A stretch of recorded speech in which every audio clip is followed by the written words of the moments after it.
ഇപ്പോൾ സോഷ്യൽ മീഡിയയിൽ വൈറലാകുന്നൊരു കാര്യമാണ് ഉണ്ണിമുകുന്ദൻ ഇഷ്യൂ.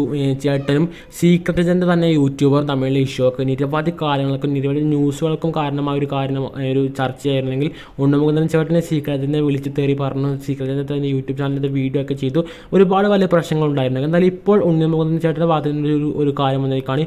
ഇനി വരുന്നത് ഗന്ധർവൻ്റെ വേഷത്തിൽ വിമർശിക്കുന്നവർക്ക് മുന്നോട്ട് പോകാമെന്നായിരുന്നു ഉണ്ണിമുകുന്ദൻ്റെ വാക്കുകളൊക്കെ. മാളികവാരം സിനിമയിൽ പേരിൽ ഉയർന്നു വന്ന വിവാദങ്ങൾ തന്നെ വളരെ വേദനിപ്പിച്ച നടൻ ഉണ്ണിമുകുന്ദൻ പറഞ്ഞു. ഇനി ഇത്തരം സിനിമകളുടെ ഭാഗമാവില്ലെന്ന് പോലും താൻ ചിന്തിച്ചു പോയി അദ്ദേഹം പറഞ്ഞു. ചിത്രത്തിൻ്റെ വിജയാഘോഷത്തിൻ്റെ ഭാഗമായി കോഴിക്കോട് മലബാർ പാലസിൽ നടന്ന ചടങ്ങിൽ സംസാരിക്കുകയായിരുന്നു ഉണ്ണിമുകുന്ദനൊക്കെ.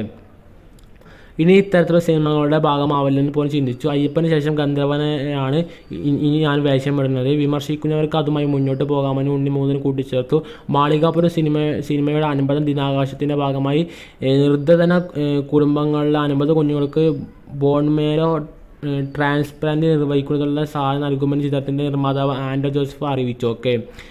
ചടങ്ങിൽ ഉണ്ണിമുകുന്ദനെ കൂടാതെ Aster MIMS Kerala and Tamil Nadu regional director Farhan Yasin, താരങ്ങളായ ബേബി